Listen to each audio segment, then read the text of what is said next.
T'es introverti et on t'a déjà dit que t'étais trop discret, pas assez sociable, voire carrément bizarre. Laisse-moi dire que c'est pas du tout un défaut. Je vais même t'affirmer que les introvertis ont un pouvoir caché qui les rend encore plus charismatiques, parfois même sans parler. Mais avant ça, tu t'abonnes, hein. Et ça fait 3 fois que je tourne la vidéo à cause des travaux qu'il y a à côté ou des problèmes de son. Abonne-toi, lâche un like et on y va. Aujourd'hui, on va voir pourquoi les introvertis ne sont pas des cas sociaux, mais des génies sociaux. Et je vais aussi te montrer comment utiliser leur technique pour devenir plus charismatique, même si t'es pas le plus extraverti du monde. Alors on va répondre à une question, pourquoi les introvertis sont-ils les véritables maîtres du charisme et pourquoi est-ce qu'ils vont dominer le monde? Petit tour d'horizon rapide, on va voir si tu suis. Elon Musk, introverti. Mark Zuckerberg, introverti. Barack Obama, introverti. Einstein, je te laisse deviner, introverti également. Et tu t'en doutes, ça je pourrais t'en citer plein d'autres. Alors évidemment, depuis qu'on est gosse, on nous vend un mythe un peu à la con. Pour être le plus charismatique, il faut être le plus sociable, celui qui parle le plus bruyant, en bref, être celui qui fait le show. Mais si c'était vrai, comment t'expliques qu'Elon Musk, qui a la même énergie sociale qu'un vieil ordinateur en veille, il fascine autant de monde?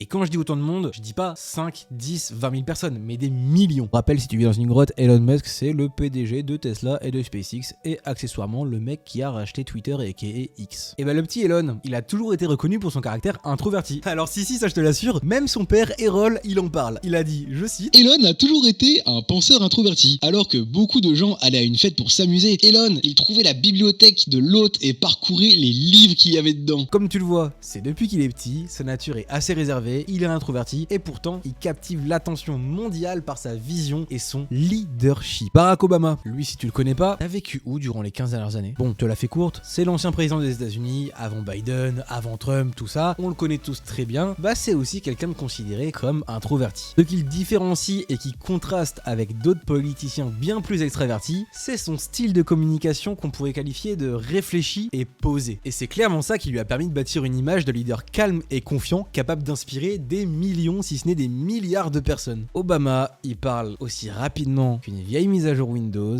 et pourtant, il arrive à scotcher le monde entier à ses discours. Einstein, c'est pareil, un introverti connu pour sa nature introspective, ce qui le poussait à passer de nombreuses heures voire jours tout seul à réfléchir. C'est entre autres ce qui a conduit à certaines des théories scientifiques les plus révolutionnaires du XXe siècle, entre autres par exemple la bombe nucléaire. Ce bon vieux Albert Einstein, il passait plus de temps à réfléchir qu'à parler et pourtant c'est vraiment pas lui qu'on a pu oublier. Et puis on a Mark Zuckerberg, je sais pas trop si tu l'as déjà vu ultra expressif en public ce mec, non? T'inquiète pas, c'est tout à fait normal. C'est pas vraiment son genre, il a un ton plutôt monotone, monocorde, une façon de parler assez robotique, presque à se demander si ce serait pas un véritable androïde. Et pourtant, malgré son air de robot en conférence, il a bâti l'un des empires les plus puissants du 21e siècle. Pourquoi? Parce que les négociations, lui, ça le connaît. Il laisse parler l'autre en premier, il écoute, il analyse, capte les ondes et il réagit avec une précision chirurgicale. Quand il parle, les gens l'écoutent, c'est indéniable. Et pourtant, il est très loin du charisme hollywoodien qu'on pourrait imaginer à cause de tous les films qu'on regarde. Ce qu'il a est complètement différent, on appelle ça le charisme de la maîtrise, de la maestria. Si le sujet t'intéresse, fais-le moi savoir en commentaire et je t'en parlerai dans une prochaine vidéo. Le charisme, c'est pas être celui qui parle le plus, ni celui qui essaie d'en faire le plus en montrant des choses qu'il ne sait pas forcément faire, c'est être celui que tout le monde veut écouter. On va prendre l'exemple de quelqu'un qui a essayé d'en faire trop par rapport à ses capacités, François Hollande. Je te préviens en avance, c'est pas le plus introverti, c'est pas le plus extraverti, lui, il est un peu dans un entre-deux qu'on appelle être ambiverti. Je sais pas vraiment si tu te souviens, mais une fois il essayait de faire un discours en anglais,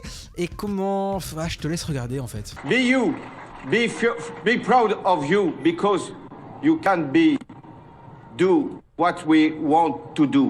On sentait qu'il était aussi à l'aise qu'un chat dans une piscine. C'est là-dessus que tu verras la différence entre un introverti charismatique et un extraverti qui rame. La maîtrise du silence, du regard et du message. Alors petit disclaimer avant de passer à la suite, plusieurs des personnes dont j'ai parlé avant, par exemple Elon Musk, sont considérés comme autistes Asperger. Le problème c'est que l'autisme Asperger n'est plus reconnu comme tel, c'est une appellation qui n'est plus prise en compte depuis 2018, mais je tenais quand même à faire ce point. Si je te parle de maîtrise, c'est pas pour rien, c'est parce que le charisme, ce n'est pas parler pour rien, ce n'est pas parler beaucoup, ce n'est pas parler plus, c'est parler mieux. Et cette chose-là, ça s'applique également quand tu ne sais plus vraiment ce que tu veux dire, que tu t'es trompé dans ton propos ou que tu oublies tes mots. Dans ce genre de situation, beaucoup de personnes vont paniquer, bégayer ou essayer absolument de combler le vide, combler le silence parce qu'ils ont peur du silence et du malaise que ça pourrait engendrer. Le moindre petit temps blanc et c'est la panique totale. Alors je te le dis, apprendre à gérer ces moments de blanc, ces moments de réflexion, ces moments de vide, c'est un talent que peu de gens maîtrisent. À tes souhaits! And they see AI as the only way to, or digital superintelligence as the only thing that can figure out how to get them to live forever. Tu vois ce moment où Musk a commencé à essayer de retrouver ses mots? C'est léger, c'est subtil, mais il va pas être là à bégayer, à galérer à trouver ce qu'il veut dire. Il va récupérer ses mots, retomber sur ses pieds et donner encore plus d'impact à son propos. C'est ça que tu dois faire, laisser ce petit temps de flottement pour donner encore plus d'impact à tes mots, à ta réflexion. Garde une chose en tête, les introvertis qui savent se servir de cette capacité, c'est pas n'importe qui, c'est des snipers de la communication. Ils parlent moins, mais quand ils ouvrent la bouche, chaque mot a un impact. Il y a une étude d'Harvard qui a prouvé que les gens qui sont à l'écoute et qui posent des questions sont perçus comme beaucoup plus intéressantes et charismatiques. En gros, parler moins et écouter plus, ça te donne un résultat incroyable, tout le monde t'aime. Et encore mieux, ils prennent en compte ce que tu dis. C'est un peu du social hacking. Attends, c'est pas tout, si tu penses vraiment ça, tu te trompes. Les introvertis, ils ont aussi une arme secrète qu'ils veulent pas forcément révéler, l'effet de rareté. Pour la métaphore, est-ce que tu sais pourquoi les diamants, ça coûte une blinde? Parce qu'ils sont rares. Alors évidemment, je sais, c'est une petite partie de la population qui possède quasiment tous les diamants du monde et qui les refournissent à prix d'or. Mais c'est pour la métaphore. Les introvertis qui ont du charisme, c'est la même chose.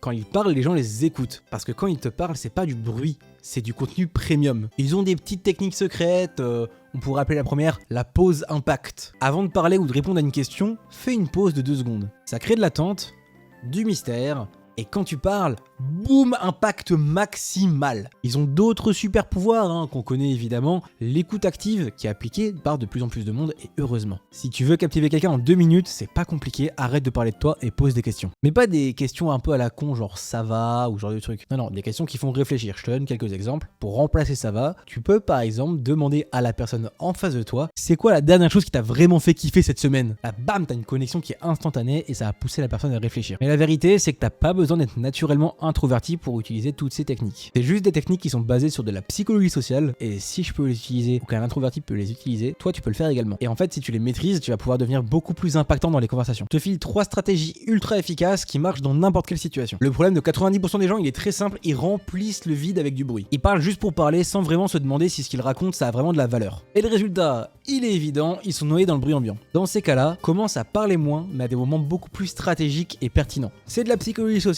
mais en communication, la valeur d'un message dépend de sa rareté. C'est bête à dire, mais si ton tonton te rabâche sans cesse qu'il faut que t'arrêtes tes études parce que ça te mènera à rien, sans vraiment te donner d'exemple, alors que Mark Zuckerberg vient te voir et va te dire d'arrêter tes études parce que ça ne mènera à rien, l'un des deux aura beaucoup plus de valeur. Alors si tu dis 100 phrases, peut-être que les gens vont en retenir 2, mais si tu n'en dis que 10, là, chacune d'entre elles aura beaucoup plus de valeur. Je te file un exemple, t'es en réunion, tout le monde déblatère parce que ça débat dans tous les sens, c'est chiant. Au lieu de sauter dans le bain directement et de toi aussi donner toutes tes idées, écoute, analyse, comprends ce qui se passe et au moment où tu vas intervenir, tout le monde va t'écouter. Les gens adorent parler d'eux-mêmes, c'est un fait prouvé par les neurosciences et je pense que t'as déjà dû t'en rendre compte. Le meilleur moyen de captiver quelqu'un, c'est donc de parler de lui et ça, c'est plutôt intéressant. Mais encore une fois, je te l'ai dit plus tôt, pas avec des phrases banales comme salut, ça va, oh est-ce que t'as vu, il fait beau dehors, qu'est-ce que t'as fait tout à l'heure, on s'en fout. Ça c'est super bien pour discuter avec un robot au supermarché. Je te l'ai dit, pose des questions qui vont faire réfléchir ton interlocuteur, des questions qui sont pertinentes, des questions qui vont créer une connexion et un impact. Si t'avais plus qu'une semaine à vivre, qu'est-ce que tu ferais? Ça fonctionne parce que ça oblige la personne à se plonger dans une situation intime, intense et personnelle. Et je me posais la question, mais c'est quoi toi ton plus grand regret jusqu'à maintenant? Cette question-là, on me l'a déjà posée et elle est ultra puissante. Et elle a cette force de réussir à ouvrir une porte émotionnelle et une connexion quasiment instantanée à l'autre où tu vas pouvoir t'ouvrir et suite à ça, les discussions vont pouvoir être beaucoup plus intéressantes. La troisième phrase, on me l'a déjà posée en coaching, je l'ai trouvée ultra intéressante, je tenais à te la repartager également. Mais si t'avais une seule phrase pour inspirer quelqu'un, laquelle ce serait? Cette question, elle est vachement intéressante parce qu'elle donne à la personne une sorte de mission. Ça va lui donner une véritable raison de chercher une réponse à celle-ci et te la donner. Les questions que je t'ai citées, et évidemment un bon paquet d'autres, elles activent ce qu'on appelle le besoin d'affirmation de soi. Et je pense que tu t'en doutes, on se souvient beaucoup plus facilement et beaucoup plus longtemps des personnes qui nous ont fait réfléchir. Je vais te donner un exemple que t'as peut-être déjà vécu, mais en soirée, il y a tout le monde qui parle à gauche, à droite de sujets à la con, des petits ragots de lycée ou du taf. Et puis d'un coup, il y a cette personne-là qui vient de poser une question ultra intéressante ou qui aborde un sujet ultra intéressant. Et cette personne, tu vas t'en souvenir beaucoup plus longtemps et c'est une anecdote que tu seras bien capable de raconter des mois plus tard. Maintenant, je te parle de l'arme ultime des leaders. Le silence, c'est pas un vide, c'est une putain d'arme, mec. On va reprendre les mêmes leaders que tout à l'heure, ok? T'es prêt? Elon Musk, ça lui arrive de prendre 5 à 10 secondes pour répondre à une question. Obama, pendant ses discours, il va faire des super longues pauses pour pouvoir donner encore plus de poids à ce qu'il va raconter. Et même Steve Jobs, durant ses discours, utilisait des silences pour pouvoir rendre ses présentations encore plus percutantes. Alors pourquoi ça marche? C'est très simple, c'est parce que notre cerveau, il déteste le vide et pour lui, il associe le silence à du vide. Quand il n'y a pas un bruit,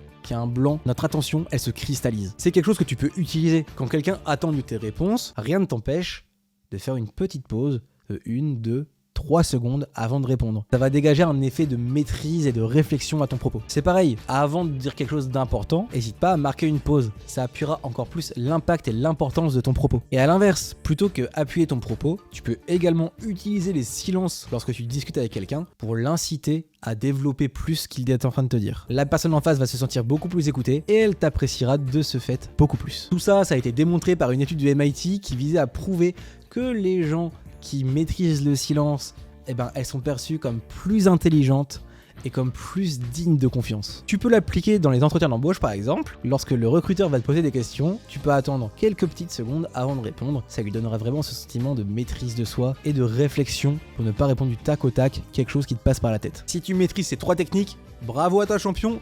Tu deviens un véritable sniper social. Tu parles moins, mais chaque phrase a un impact. Tu fais parler les autres et eux, ils t'adorent pour ça. Et tu sais utiliser le silence comme arme de persuasion. Et le meilleur dans tout ça, c'est que c'est pas un talent inné. Tout ce que t'as à faire, c'est de pratiquer. Après, si je te parle de ça, tu t'en doutes, c'est pas pour rien. C'est pas forcément le sujet le plus bandant, mais je le trouve assez fascinant sur le plan social et scientifique. Mais il y a une autre raison. C'est aussi parce que je l'ai vécu. Pendant des années, j'ai été ultra introverti et c'était pas vraiment un choix. On va être cash, le harcèlement, ça a pas vraiment aidé et ça m'a renfermé dans l'introversion. Quand t'es gamin et que dès que la bouche, on te ridiculise, tu finis par juste la fermer. Quand chaque regard te donne l'impression d'être jugé sur ce que tu fais ou ce que tu dis, tout ce que tu cherches est de devenir invisible. Alors petit à petit, tu te construis une armure, tu parles moins, t'observes plus, tu finis par croire que être invisible, être introverti, c'est ta vraie nature. Mais en réalité, dans mon cas et dans celui de beaucoup d'autres, c'est surtout une armure de protection, une carapace. Et un jour, j'ai voulu changer, alors j'ai travaillé sur moi, beaucoup, sûrement trop même. Je me suis forcé à être plus sociable, à parler fort, à prendre tout l'espace disponible. Et tu sais quoi ? C'était beaucoup trop. J'étais un peu devenu l'extraverti forcé, celui qui en fait beaucoup trop pour compenser. Et c'est là qu'il est le problème. J'avais troqué une prison pour une autre.